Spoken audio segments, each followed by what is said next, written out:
And in the Impact segment tonight, an anti-Muslim backlash in Oregon. On Sunday outside the Rizwan Mosque in Portland, demonstrators showed up. You're a pawn of Satan. Muhammad is God. Allah Hates is your God. religion. You are God faithful. hates Muslims. I feel sorry for Allah is not I'm the sure God these of the people Bible. will pray for you.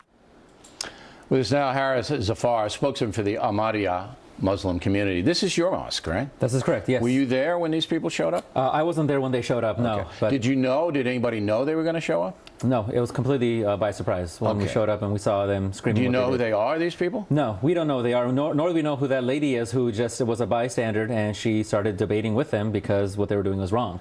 But there weren't many of them, right? No, it's a very small group. And, and this is what the lesson is for us, is that what we know is there are great people everywhere, but there's also ignorant people everywhere. And so for that reason, that's what we're saying is people need to understand, it's time to understand what true Islam is really all about, so people don't have these type of fears and misconceptions of what Muslims are and what Islam's all about. So we invite people to come, pick up a Quran, study it or read it, and talk to us and ask us any questions. And that's a good way to handle it. But you have to understand, and I'm sure you do, that in this world, there are so many radical Muslims, so many, that it becomes difficult for unsophisticated thinkers to separate the good from the bad.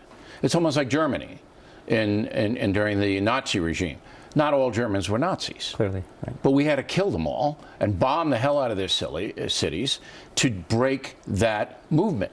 Now, you don't have to do that with Muslims all over the world because it's not a central problem.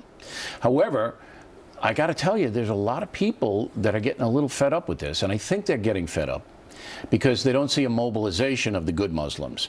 Yes, you make statements. Your group is one of the best to do that. Harris, over the years, has been a very, very solid American and very outspoken against this. But we don't see the million Muslim march in Washington. I wish we would, to condemn ISIS and these.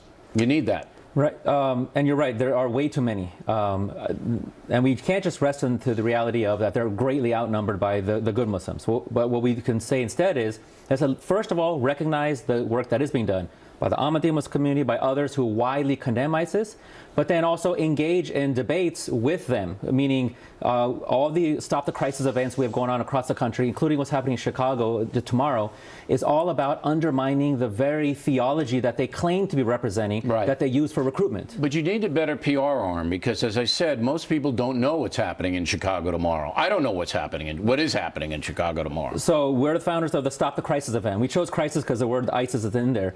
And we've done campus events all around the country, here, Canada, UK, Germany, all about undermining the very So you're criticizing the jihad at these events? Absolutely. And then we're not only because we're decent human beings, but also from an Islamic perspective, because they're You're saying they're wrong theologically. Right. And so they can... What about Sharia law? That Sharia law disturbs me. Okay. Are you a proponent of Sharia law? If you're talking about, the governments of Iran, Saudi Arabia, Pakistan, Sudan, I'm staunchly against them. But if you're talking about Sharia as defined by Islam and the Prophet Muhammad, I'm for that because that's just about an individual. What's your path to living as a Muslim? It's a self-governance. Okay, but you got to understand that most people don't understand the subtleties. Right. Which is why I wanted to give a nuanced answer. Sharia law is basically an oppression carried out by a central authority that if you steal, you get your hand cut off. That if you're an adulteress, you get stoned to death. And that's what we speak out against, yes. Okay. So you're not a proponent of that? No, absolutely not, because that violates the teachings of Islam. The Quran doesn't mention stoning at all. Only the Bible does, not the Quran. But you know as well as I do, and I'm going to get tons of letters on this, you take the Quran or the Old Testament,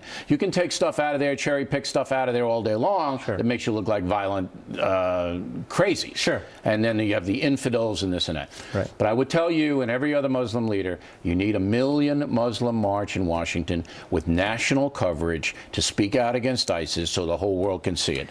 That's what you need. And that's why, so when the leader of the largest international body of Muslims in the world, His Holiness the Khalifa of Islam, calls us to do just that, to speak out. Well, tell the leader to do it, and do it fast. And so when we tell people, come to MuslimsForPeace.org, get a free e-copy of the Quran. You find those verses, talk to us. If you don't want to, read the verses before and after, and we'll talk to you. Get the march going on. That's what is needed. And we appreciate you coming on in. Hey, thanks so much. Directly ahead, Bernie Goldberg on some of the dumbest things said in the wake of the Paris terror attack.